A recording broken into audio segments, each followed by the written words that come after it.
अस्सलाम वालेकुम, welcome back to official YouTube channel of International Skills Academy. मेरा नाम है Seerat Hashim and I am director of International Skills Academy. आज का लेक्चर मेकअप का एक और topic which was totally ask, और जाहिर बात है अगले स्टेप में आता भी वही था, और वो था colour correction and concealing. Makeup के अंदर इंट्रोडक्शन टू द मटेरियल तो एक गेम है, लेकिन दूसरी एक प्रॉपर सीरीज है जिसको हम कहेंगे टेक्निक्स ऑफ एप्लीकेशन। यानी अगर आप मेरे हिसाब से मेकअप इंडस्ट्री को डिस्ट्रीब्यूट करें तो ये 3 लेवल्स पे जाके डिस्ट्रीब्यूट होती है। एक तो है इंट्रोडक्शन टू द मटेरियल, यानी आपका इक्विपमेंट से एक इंट्रोडक्शन होना। दूसरा टेक्निक्स टुवर्ड्स द मेकअप, और थर्डली प्रोडक्ट सेंस होना। एक मेकअप आर्टिस्ट के लिए इन 3 चीज़ों का कॉम्बिनेशन बहुत इंपॉर्टेंट है। अच्छा, बट एक चीज़ जो बहुत ज़्यादा पूछी जाती है, मेरी आंखों में डार्क सर्कल्स हैं, कवर नहीं होते। मैंने ऑरेंज करेक्टर लगाया बट वो नज़र आता रहा। मेरी पिगमेंटेशन नहीं छुपती। मैं जब फाउंडेशन लगाती हूँ ग्रे हो जाती है। वैसे फाउंडेशन ग्रे तो माशाल्लाह हमारी ब्राइडल्स की स्टेजेस में भी लग रही होती है, लेकिन ये वो कॉमन एट्रीब्यूट्स हैं जिसको अंडरस्टैंड करना बहुत ज़रूरी है। तो आज हम कलर करेक्शन कैसे की जाती है ये भी सीखेंगे, और कंसीलर एक्चुअली में क्या काम करता है वो भी लर्न करेंगे, क्योंकि ये लर्न करने से जो सबसे इंपॉर्टेंट चीज़ होगी वो ये होगी कि आपकी मेकअप गेम पहले से मज़ीद चेंज हो जाएगी। तो हम डायरेक्टली रूट करते हैं प्रैक्टिकल की तरफ, और फिर मैं इसकी कुछ डायमेंशंस भी बना के आपको दिखाऊंगी। सबसे पहले सबसे इंपॉर्टेंट टास्क, और वो ये कि पहले अंडरस्टैंड करें कलर करेक्शन चाहिए क्यों। ये मेरे पास इस वक्त जो है सबसे favourite colour of our industry ivory है, और मेरे पास एक ऑलिव कॉम्प्लेक्शन है। मैंने इस पे लिया और ऐसे ही करके अपनी फाउंडेशन लगा दी, और मैं अब इसको ब्लेंड भी कर देती हूँ। जब मैं इसको ब्लेंड करूँगी तो एक चीज़ अंडरस्टूड है, और वो क्या कि यहाँ से स्किन ग्रे लगना शुरू हो जाएगी। और मैं अच्छे से ब्लेंडिंग कर रही हूँ, क्योंकि ऑब्वियसली मैं उसको अनडन करके क्यों करूँगी। ये क्या लग रहा है? ग्रे। अब जब आप एक चीज़ को अंडरस्टैंड करें, यहाँ पर ध्यान से सोचें कि अगर आपका कोई एरिया डार्क हुआ होता है या उसे कलर करेक्शन की रिक्वायरमेंट होती है, तो आप उस पर डायरेक्ट वाइट कलर, आइवरीज कलर्स नहीं लगा सकते। उसकी क्या रीज़न है कि जब आप दुपट्टे के रंग करवाने जाते हैं, कमीज़ का रंग करवाने जाते हैं, तो आप डायर को हमेशा ये बात कहते हैं कि ये कलर कर दें। तो डायर आपके जाने के बाद डायरेक्ट उस कलर में नहीं डाल देता दुपट्टा, वो डेफिनेटली पहले उसका कलर कट करता है। Same goes with your hair industry. पहले आप कलर कट करते हो और फिर कलर असेंबल करते हो।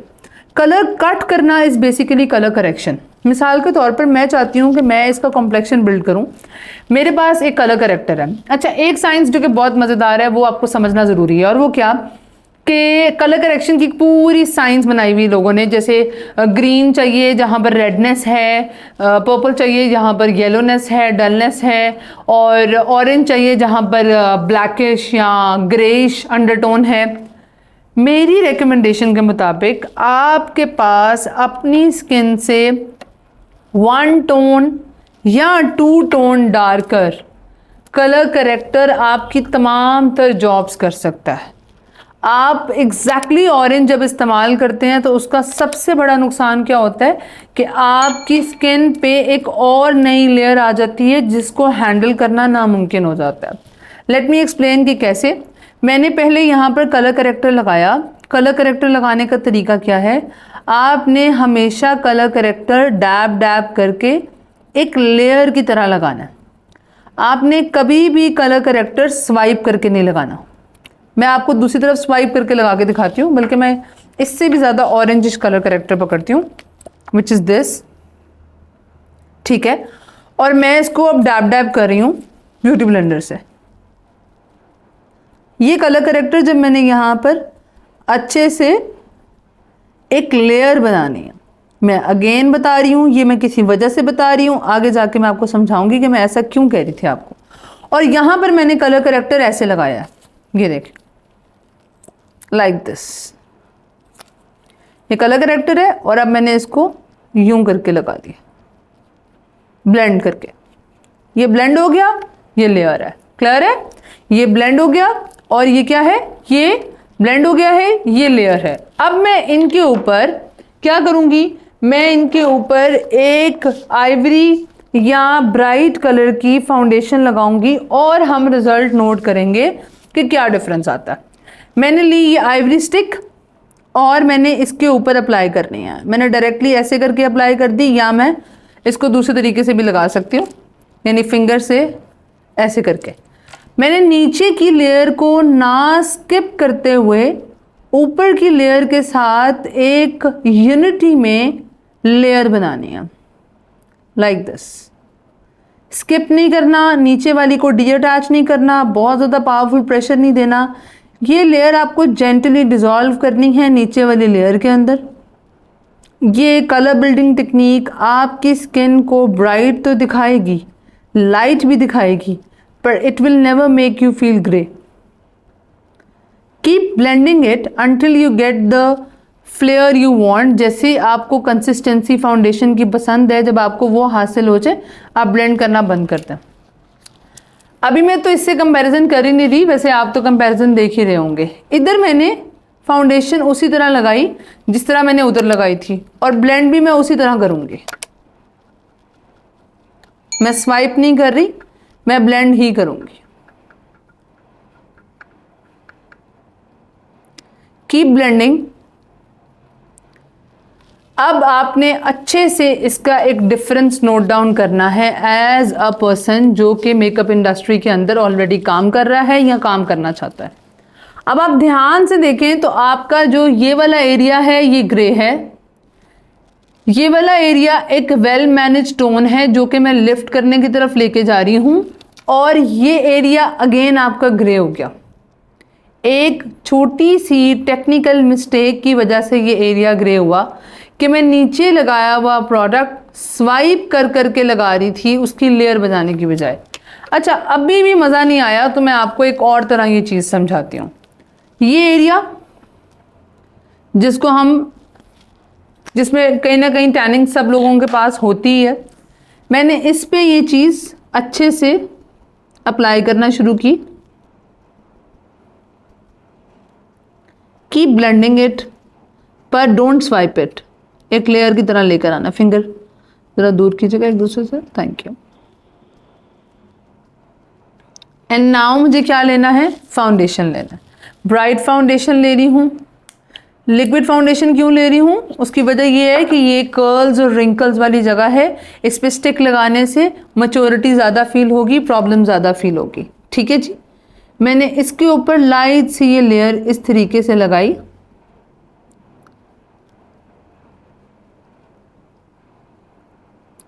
And keep blending it.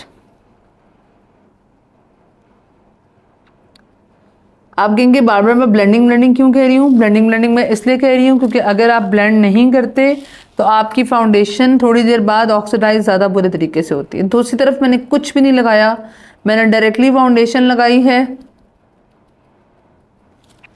दोनों का कलर टोन अच्छे से ध्यान से देख लें। इट्स 100% ग्रे, ये एक सिल्वर वाइब दे रहा है, ये आपकी स्किन पे थोड़ी देर में और डार्क हो जाएगा। जैसे जैसे ये फाउंडेशन ऑक्सीडाइज होएगी, ध्यान से देखें कलर यहाँ से और टैनिश की तरफ जा रहा है। ठीक है, बल्कि अपनी स्किन का जो प्रिटी कलर है वो भी ख़त्म हो रहा है और कुछ और ही बन रहा है। ठीक है, दूसरी तरफ जहाँ मैंने करेक्शन करके एप्लीकेशन की, राइट करेक्शन करके, करेक्शन तो आप लोग करते हैं, मैं कब कह रही हूँ आप लोग नहीं करते, बट आप लोग राइट कलर चूज़ नहीं करते। नंबर 1, आप राइट कलर कैसे चूज़ करेंगे, अपनी स्किन से 1 टोन या 2 टोन डार्कर करेक्टर या कंसीलर। मैं तो करेक्टर का खर्चा करने के लिए भी नहीं कह रही, मैं आपको कह रही हूँ कि आप कंसीलर ही 2 टोन्स डार्कर ले लें और पहले वो लगा लें टू करेक्ट, और फिर आप उसको हाई लिफ्ट करने के लिए एक लाइटर कंसीलर लगा लें। अब मैं आपको ये चीज़ करके दिखाती हूँ। हमारे पास यहाँ पर एक कंसीलर है जो कि ब्राइट इन कलर है और ये कलर तकरीबन बेज है। आपने किसी एरिया को जब हाई लिफ्ट रेंज देनी होती है तो आप क्या यूज़ करते हो, कंसीलर यूज़ करते हो। ठीक है, कंसीलर क्या काम करता है, कंसीलर उस जगह को ब्राइटनिंग इफेक्ट देता है। और क्या काम करता है, कंसीलर क्रीसलेस होता है। फाउंडेशन कंसीलर कभी भी आपकी इस्तेमाल नहीं हो सकती कंसीलर के जगह। अभी आप इसको देखो, समझो मैंने अंडर आई करेक्ट किया था और उसके बाद मैंने उस पर कंसीलर लगा लिया। अब कंसीलर का इफेक्ट इस पे देखना, यहाँ पर जो छोटी छोटी सी लाइनें दिख रही थी ना, वो थोड़ी देर में बिल्कुल डिस्पर्स हो जाएंगी और ऐसे महसूस होगा जैसे ये वन सॉलिड स्किन है।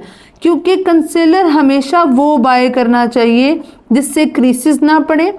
फाउंडेशन का फॉर्मूला ही ऐसे बना होता है कि वो क्रीज करता है, लेकिन कंसीलर का फॉर्मूला ऐसा नहीं होता कि वो क्रीज करे। इसलिए आपको अंडर आई और जहाँ जहाँ हाईलाइट करना है वहाँ वहाँ आप कंसीलर लगाते हो।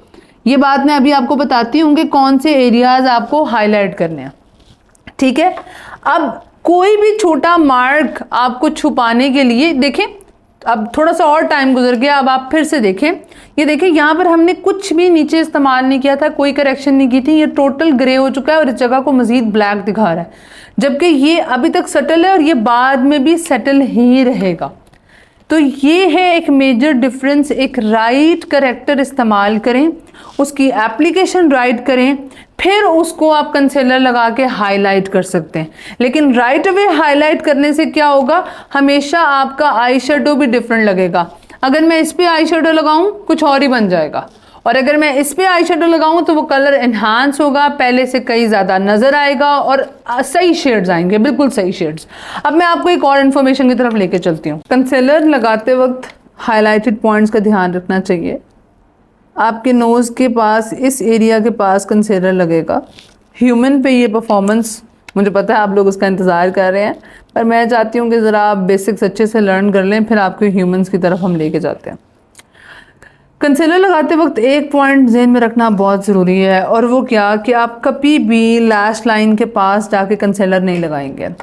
आपने कंसीलर लैश लाइन से अवे लगाना है, अपनी चीक बोन से ऊपर, और फिर आपने ब्लेंडिंग करते वक्त अपनी लैश लाइन के पास जाना है।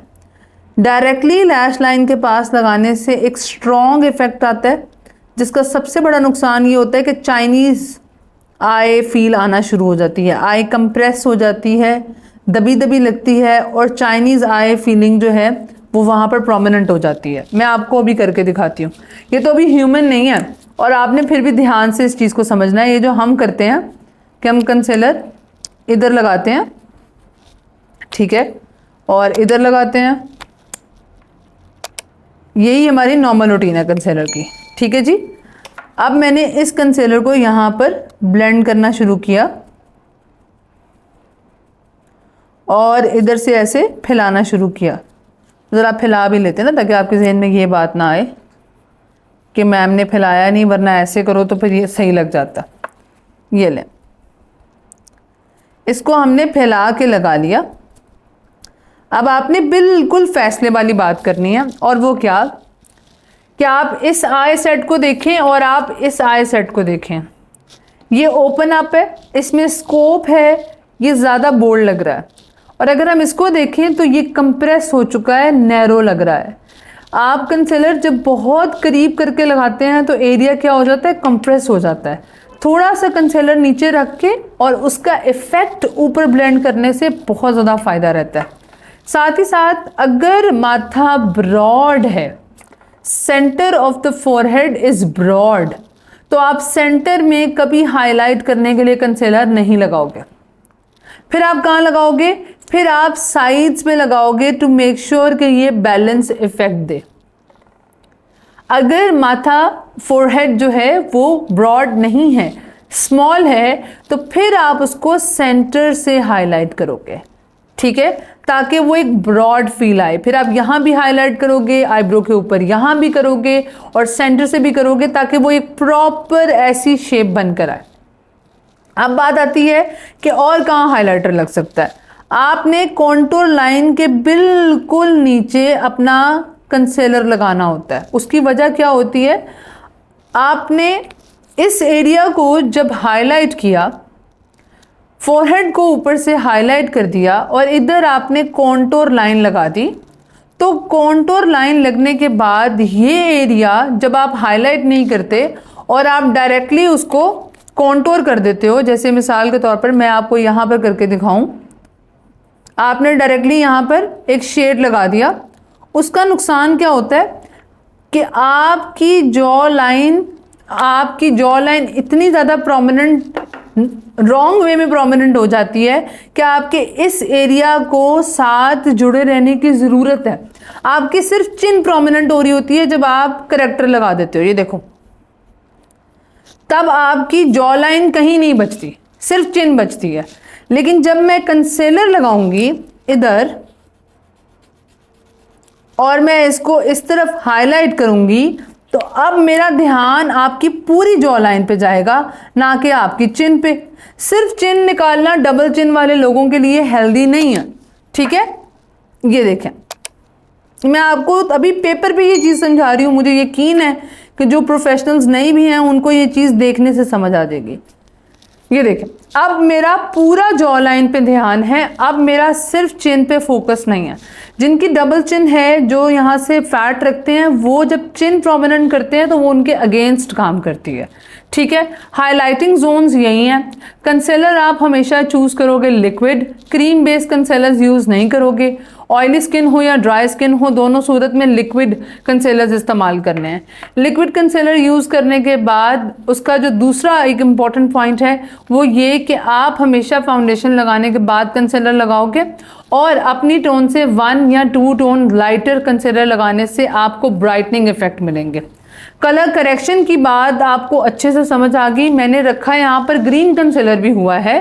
मिसाल के तौर पर मैं कहती हूँ कि यहाँ पर रेडनेस है किसी किस्म की, करेक्टर से मैं ये रेडनेस ख़त्म कर दूँ और उसके बाद मैं इस पर कंसीलर लगाऊँ। चलें हम ये करके देख लेते हैं। ख़त्म किया, ऊपर हमने क्या लगाया, अपना कंसीलर लगाया, और मैं जेंटली डैब कर रही हूँ। ये मत समझना कि मैं ओवर पावर डैब कर रही हूँ, बहुत जेंटल। पास लाइएगा, इनको दिखाइएगा। स्किन के ग्रीन इफेक्ट्स अंदर से नज़र आ रहे हैं, अच्छे खासे नज़र आ रहे हैं।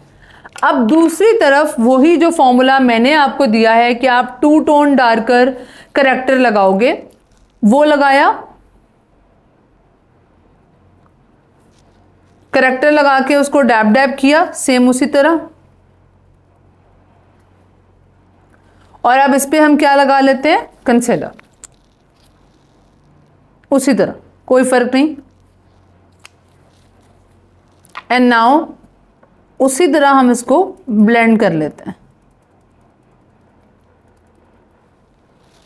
आप अच्छे से इन दोनों का डिफरेंस देख सकते हैं। डिफरेंट कलर करेक्टर्स इस्तेमाल करने का सबसे बड़ा नुकसान ही यही होता है। ग्रीन करेक्टर आप ज़रूर यूज़ करें अगर आपके ज़रूरत से ज़्यादा पिंपल्स हैं और पूरा चेहरा रेड है, तब ये कंसील करने में काम कर सकता है। लेकिन वो कैसे करेगा, अब वो अंडरस्टैंड करना ज़रूरी है।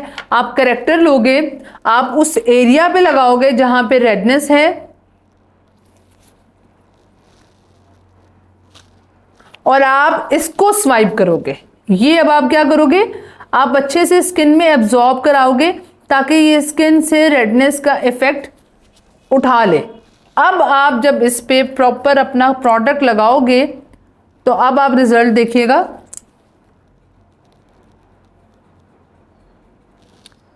अब हमें ग्रीन से किसी किस्म का खतरा बाकी नहीं होगा। अब आपका ग्रीन हमेशा हमेशा के लिए छुप चुका होगा।